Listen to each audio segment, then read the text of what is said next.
શિષ્ય ન બોલ્યો, એક દી ગુરુને કહેવું પડ્યું કે બાલમુકુંદ, હા સ્વામી, હું તમને આજ રોજ તડકે બેસાડું, તમને કઈ સંશય નથી થતો? અરે ગુરુ મહારાજ, તમે જે કરતા હશો એ મારા જીવનું રૂડું કરતા હશો, એમાં વળી ગાઢ સંકલ્પ શું?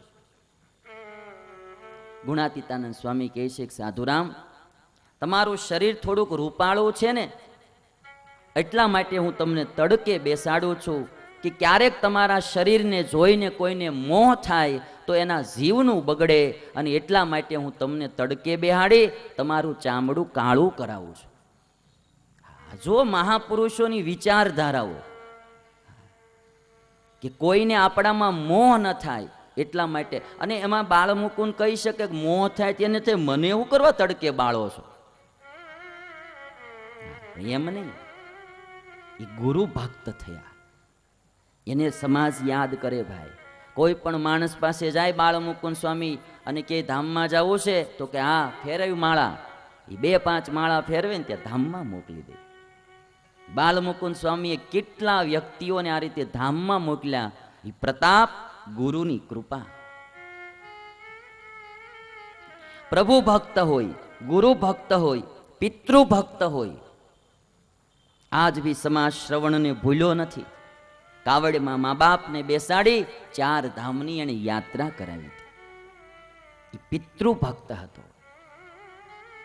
પુંડરીક પંઢરપુરનો મા બાપની એટલી બધી સેવા કરી કે સેવાને જોઈ અને ભગવાન એને દર્શન દેવા આવ્યા. સેવામાં હતો પુંડરીક. ભગવાનને આમ ઈંટનો એક ઘા કર્યો, લ્યો અહીંયા ઉભા રહ્યો, માતા પિતાની સેવા કરીને પછી આવીશ. અને પછી પુંડરીક આવ્યો, પ્રભુ પાસે પ્રાર્થના કરી. પ્રભુ કહે છે કે માગ માગ, તારી માતા પિતાની સેવા જોઈને હું રાજી થયો છું. હે ભગવાન, જેવા દર્શન દ્યો છો એવા ને એવા દેતા રહેજો. એ ભગવાન અહીંયા સ્થિર થઈને ઊભો રહી ગયો. ભાઈ, આજ બી ઊભો છે. પ્રભુ ભક્ત હોય, ગુરુ ભક્ત હોય કે પછી માતૃ પિતૃ ભક્ત હોય, એને સમાજ યાદ કરે છે. અને ચોથો પછી દેશ ભક્ત હોય, જેને પોતાના દેશ માટે, પોતાની માતૃભૂમિ માટે પોતાના પ્રાણ દઈ દીધા હોય, એવા ગાંધી કે સરદાર જેવા પુરુષોને સમાજ યાદ કરે છે. પણ બધા ભક્તોમાં એક વાત પાકી છે કે જેણે ભગવાન માટે, ગુરુ માટે, માતા પિતા માટે કે દેશ માટે પોતાનું તન મન અને ધન જેણે સમર્પિત કરી દીધું હોય, એ ભક્ત છે. અને એવા ભક્તને સમાજ યાદ કરે.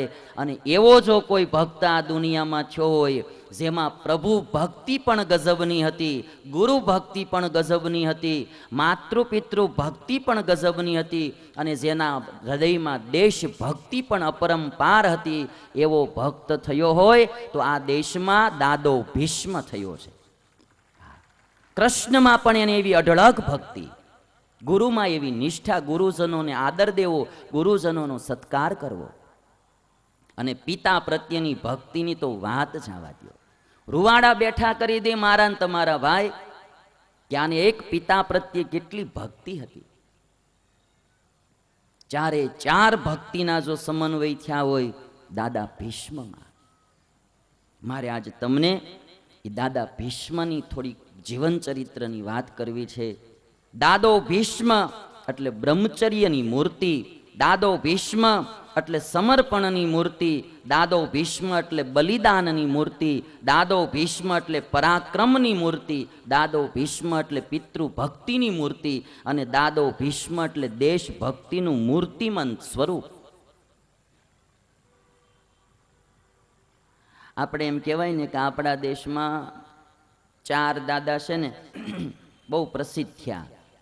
સૌથી પહેલા તો શંકર દાદા, એને આખી દુનિયા યાદ કરે. બીજા ગણપતિ દાદા, એની આખી દુનિયા યાદ કરે. ત્રીજા હનુમાન દાદા, હાલે જ નહીં એના વિના, હનુમાન દાદા. અને ચોથો ભીષ્મ દાદો. અને પછી જો 5મો એડ કરવો હોય તો અમારો ગઢડાનો દાદો. અમર થઈ ગયા બધા ભાઈ. એ ઓલા દાદાગીરીઓ કરતા હોય એ દાદામાં કાંઈ માલ ન હોય ભાઈ. એક દી એની દાદાગીરીઓ ભૂહાઈ જાય. અને આ દાદાઓ વર્ષો સુધી સમાજમાં પૂજાતા રહેશે, એની યાદગીરી થતી રહેશે. હવે ભીષ્મનું જીવન ચરિત્ર જોઈએ. ઇક્ષ્વાકુ વંશમાં એક મહાભીષ નામના રાજા થયા. આ મહાભીષ નામના રાજાએ 100 રાજસુ યજ્ઞ કર્યા અને 1000 અશ્વમેધ યજ્ઞ કર્યા. હવે આ યજ્ઞના પુણ્ય પ્રતાપે એ મહાભીષ રાજા સ્વર્ગમાં ગયો. એક રાજસુ યજ્ઞ પાંડવોને કરવો તો એમાં દમ આવી ગયો ભાઈ. હા, એવા આણે 100 રાજસુ યજ્ઞ કરેલા અને યજ્ઞના પુણ્ય પ્રતાપે સ્વર્ગમાં ગયો. એક દિવસ સ્વર્ગમાં ઇન્દ્રની સભા ભરાઈને બેઠેલી અને ત્યાં આ મહાભીષ નામનો રાજા પણ બેઠો છે. બહુ અદ્ભુત ચરિત્ર છે આ. એક એક પોઈન્ટ શીખ્યા જેવો અને સમજ્યા જેવો. અને એ સભામાં ગંગાજી આવ્યા છે. ગંગાજી આવ્યા, પવનને લઈ અને ગંગાજીનું વસ્ત્ર સેજ ખસ્યું અને ત્યારે આ મહાભીષની નજર એના તરફ મોહિત થઈ. સેજ નજર બગડી મહાભીષની અને ત્યાં બ્રહ્માજી બેઠેલા. બ્રહ્માજી જાણી ગયા અને બ્રહ્માજીએ તરત શ્રાપ દીધો કે આવા માણસો આ સ્વર્ગમાં ન પોહાય, જા પાછો પૃથ્વી લોકમાં જન્મ ધારણ કરે. કેટલું પુણ્ય કરીને સ્વર્ગમાં ગયેલો પણ એક વાર સેજ નજર બગડી તો એ માણસ સ્વર્ગમાંથી પાછો હેઠો પૃથ્વીમાં પડ્યો. અને પ્રતીપ રાજા એમને ત્યાં એને પુત્ર તરીકે જન્મ લીધો અને એનું નામ પડ્યું શંતનુ. તમે જોજો, આ કથા બહુ અદ્ભુત છે. એટલે મારે આજ ઉત્તરાયણના દિવસની કથા એટલે લીધી. મહાભીષ રાજા નજર બગડી સ્વર્ગમાંથી પણ હેઠો પડ્યો. એટલા માટે તો નજરનું બહુ ધ્યાન રાખવું પડે. આપણે એમ કહેવાય કે આંખ છે ને એનું બહુ ધ્યાન રાખવું પડે. એ ખોટે માર્ગે ક્યાંય ન જ આવી જોઈએ. આપણે એવું કહે છે ને કે આંખ આવે ને તોય દુઃખી કરે, આંખ આવે તોય દુઃખી કરે, અને આંખ જાય તોય દુઃખી કરે, આંખ જતી રહે તોય માણસને દુઃખી કરે, આંખમાં કાંઈક પડે ને તોય દુઃખી કરે, અને આંખ કોકની ઉપર પડે તોય દુઃખી કરે. આજ મહાભીષની આંખ ગંગાજી ઉપર પડી અને સ્વર્ગમાંથી હેઠો પડ્યો. હવે તમે વિચાર કરો, આટલું પુણ્ય કરનારો એક વાર નજર બગડે ને જો સ્વર્ગમાંથી હેઠો પડતો હોય તો આ પૃથ્વી લોકના માણસો વારે વારે નજરું બગાડતા હોય એની દશા કઈ થાય? પ્રકૃતિ પણ સહન ન કરે તો ભગવાન તો ક્યાંથી સહન કરે ભાઈ? અને જેની જેની નજરો કાબુમાં રહી ભાઈ, મને વારે વારે યાદ આવે જોગીદાસ ખુમાણ, બારવટીઓ પણ એની નજર એટલી કાબુમાં, ભગવાન સ્વામિનારાયણ એને દર્શન દેવા ગયા. દર્શન ભગવાન સ્વામિનારાયણ સામે આવીને દર્શન દેવા જાય એટલે, અને એકને એક, બાકી તો બારવટીઓ હતો, એકનો એક ગુણ ભગવાન સ્વામિનારાયણને કે આનું બ્રહ્મચર્ય બહુ સારું છે. અને જેની દ્રષ્ટિ કાબુમાં હોય ભાઈ, અમોઘ શક્તિ છે એ. જેને જેને દ્રષ્ટિ કાબુમાં કરી એ માણસની આત્મશક્તિ ગજબની હોય. હું ઘણીવાર એક પ્રસંગ કહું કે મહાભારતની ગાંધારી, એમના પતિ ધૃતરાષ્ટ્ર અંધ હતા અને આ પરણીને આવીને બાઈએ નક્કી કરી લીધું કે મારો પતિ જો કાંઈ ન જોઈ શકતો હોય તો મારે પણ આ દુનિયા હવે ન જોવાય. કેવી ગજબની પતિવ્રતા નારી આ બાઈ કહેવાય. એક પતિના માટે એણે પણ આંખે પાટા બાંધી લીધા. અને એક આંખ દ્વારા જે વેડફાતી શક્તિ એનો સંગ્રહ થયો.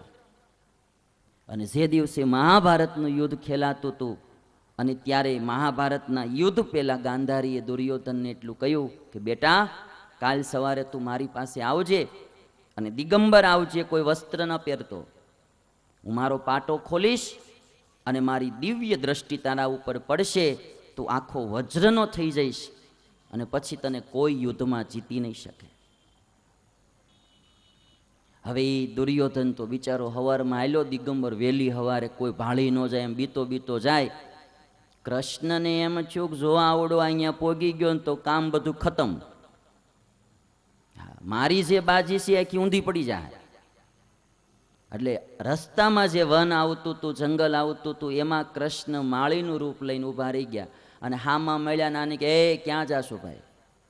તો બિચારો આય શરમાઈ ગયો દિગંબર ને, એ મારી માએ બોલાવ્યો છે ને ત્યાં. અરે પણ કાંઈ તું મૂર્ખો છો, માની આગળ આમ દિગંબર જવાય? કાંઈક તને શરમ આવે છે કે નહીં? પણ કે મારી માએ કીધું છે. અરે કીધું હોય તો તને તો કાંઈક અક્કલ હોવી જોઈએ ને. આ માળીએ ફેર્યો આને, વારે વારે શબ્દ પડે એટલે ગમે માણસ હોય એનું માઇન્ડ બદલી જાય, ફેરવો.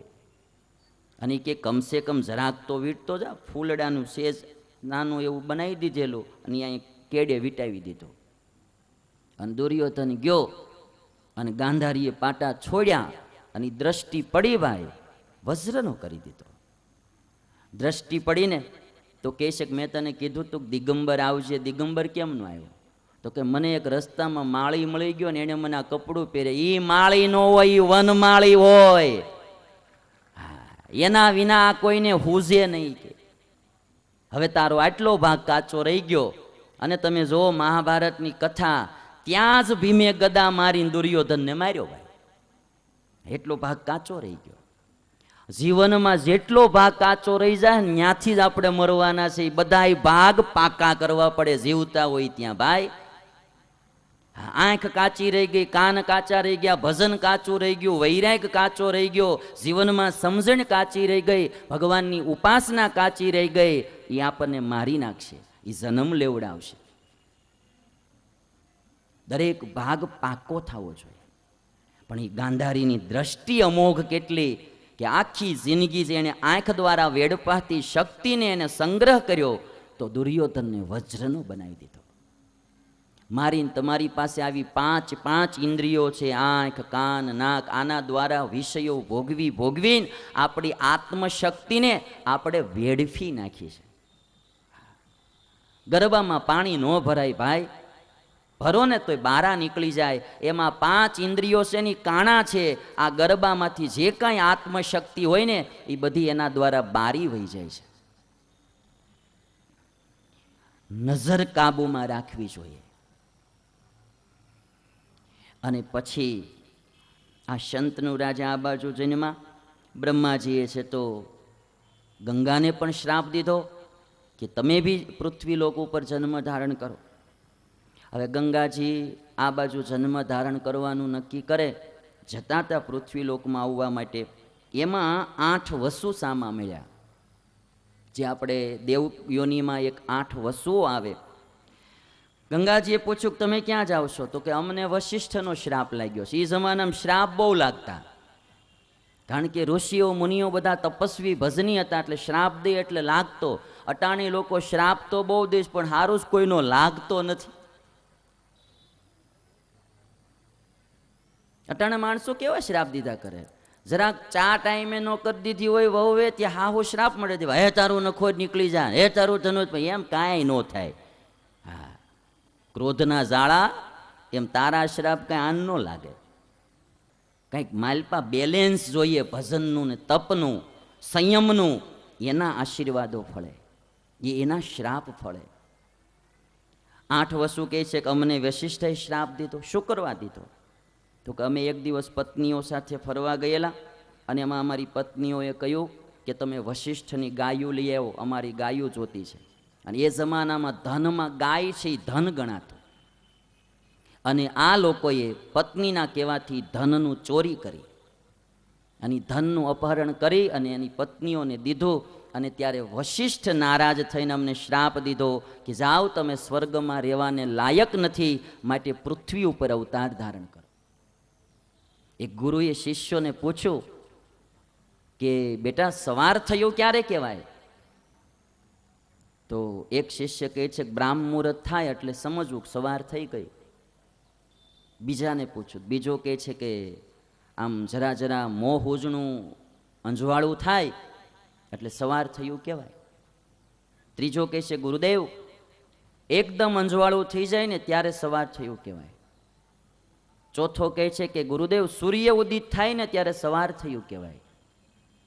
અને પછી પાંચમો શિષ્ય બોલ્યો કે જે દિવસે પર ધ્રન અને પર સ્ત્રી ધૂળ સમાન થઈ જાય તેથી જીવનમાં હવાર થયું કહેવાય.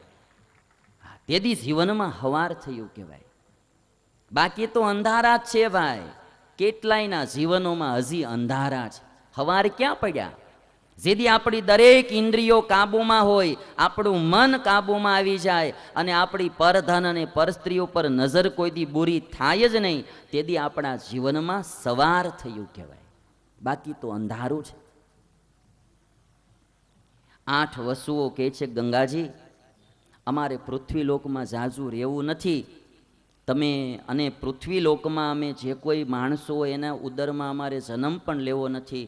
માટે તમે દયા કરો અને તમારા પેટે અમે જન્મ લઈએ એવી કૃપા કરો. ગંગાજી કે સારું, હું તમને બધાને પાછા જલ્દી અહીંયા સ્વર્ગમાં મોકલી દઈશ. શ્રાપ થયો છે, જન્મ તો તમારે લેવો પડશે, પણ એક જણાને તમારે 8માંથી રહેવું પડશે. જેની હું પત્ની થાવ એનો વંશ નિર્વંશ ન જવો જોઈએ. અને ત્યારે આ 8 વસ્તુએ એવું કહ્યું કે અમારા બધાયનો એક એક અંશ, અમારી જે શક્તિ છે એનો એક એક અંશ ભેગો થઈ એક પુત્ર એને રહેશે. અને એ જે પુત્ર થયો એ દાદો ભીષ્મ. 8 વસુનું જે શક્તિ ભેગી થઈ એ દાદો ભીષ્મ.